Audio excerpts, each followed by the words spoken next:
Почитуван председател, почитувани колеги пратеници, почитуван премиер господине Ковачевски, денеска пред нас е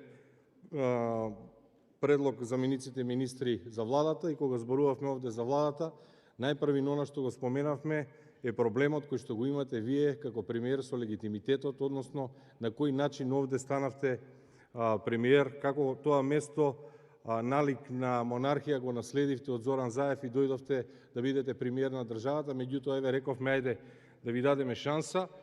И еве денеска кога се предлагаат замениците министри кои што според законот се ваше исклучителен ваш предлог, не можев а да не направам споредба со предлогот на Заев кој што се гласаше овде во собранието на 23, мислам дека беше септември.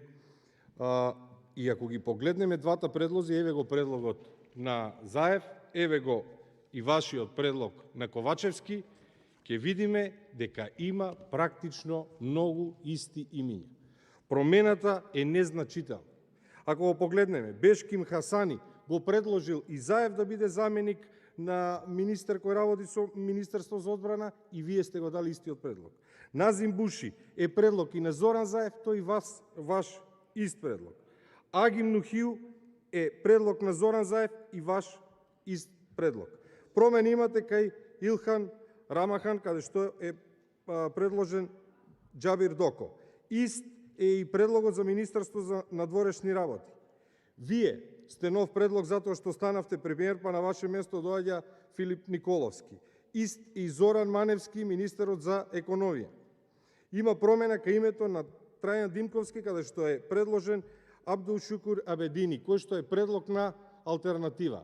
Не знам, еве да не навлегувам во CV-ата така, меѓутоа како професор по математика ќе може да се справи со едно проблематично министерство како што е Министерството за земјоделие, кога гледаме дека најнеуспешниот министер кој што еве менува веќе трета министерска фотелја, Љупчо Николовски, кој што и остави огромни проблеми на земјоделците, повторно се враќа во Министерство за земјоделие, каква додадена вредност ќе добие со ова решение останува на вас.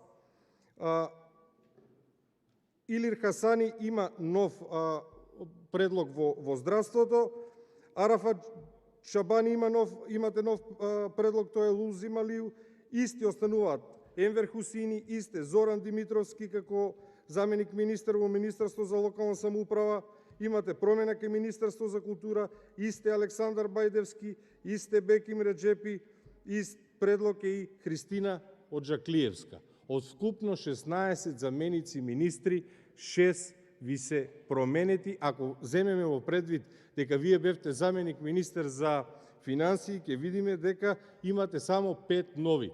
Знаете колку е тоа во проценти изразено? 31,2%. А во овој период, знаете ли на каде на друго место имате раст од 31,2%?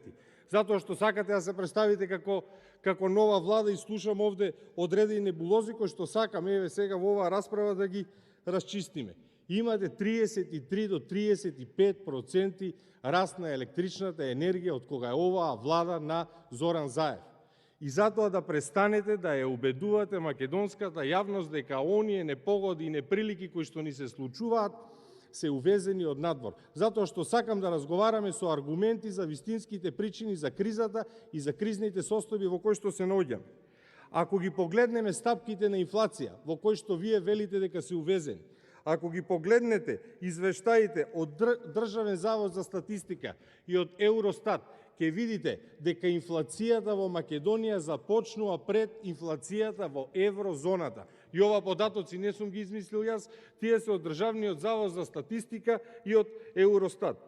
Прво покачување на кривата ќе видиме уште во 5 месец 2020. И тие се поврзани со зголемувањето на акцизата на горивата, и тие се поврзани со континуитетното зголемување на цената на електричната енергија, за која што денеска државата користи огромни парични средства, кои што се пари на граѓаните, кои што завршуваат за да се пенализираат неовластеното преземање на електрична енергија, и за да се набавува струја по огромни суми по киловат час, затоа што зата и домашното производство.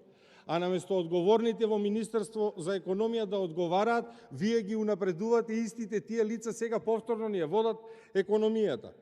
Првото покачување на струјата, јули 2020. Струјата поскапува за 7,4%.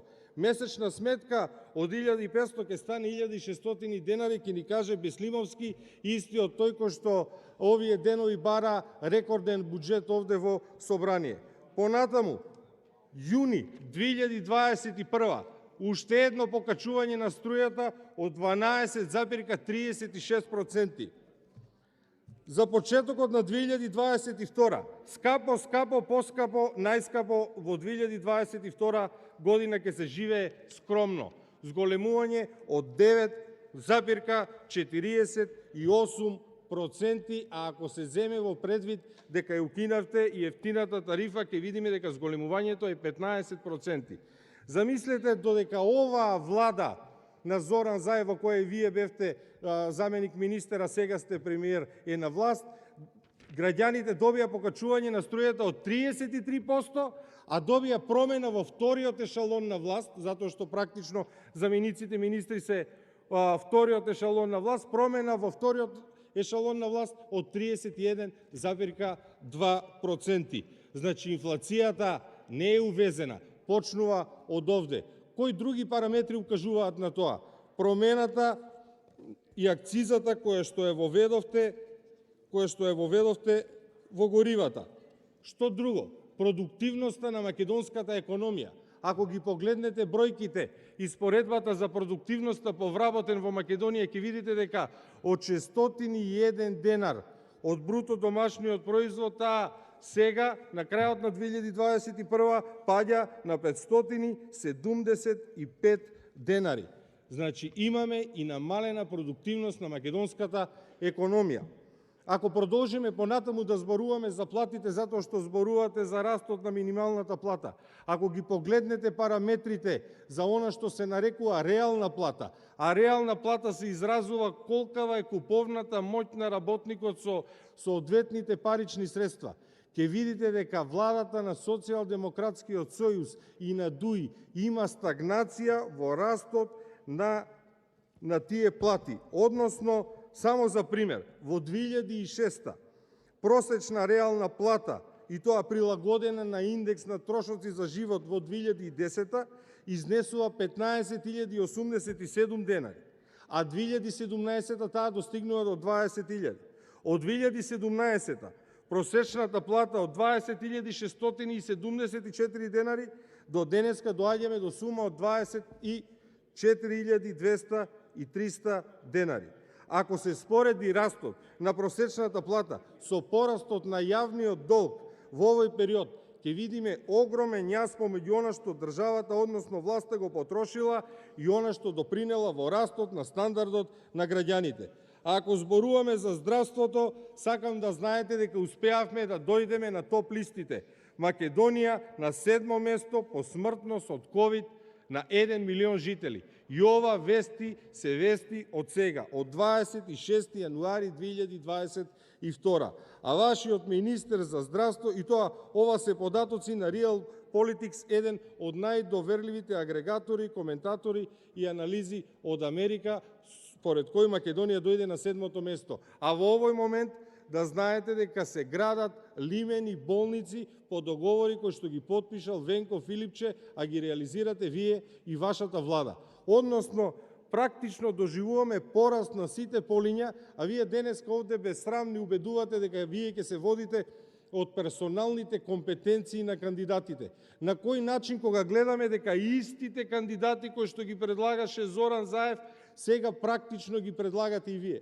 Да не зборуваме за ситуацијата која што ни се случува во образованието. Само на 2 до 3 дена пред завршувањето, пред почетокот на второто полугодие, се смени законот и бројот на наставни денови во кои што треба да се реализира наставата, а наставниците немаат никакви информации како да ги прилагодат наставните планови и програми според изменетата динамика. И да знаете дека родителите сами си ги печатат учебниците кои што не ви функционираат. А да не зборуваме за земјоделието затоа што имавте протести во Кочани и Кочанско и вчера и денес истите се најавуваат да дојдат овде во Скопје затоа што парите кои што ги предвидовте од ковид пакетот беа предвидени за откуп само до 15 декември и се уште е останата неоткупена реколтата од сеидбата 2021. Ви благодарам. Реплика. Станела Шкриел, реплика.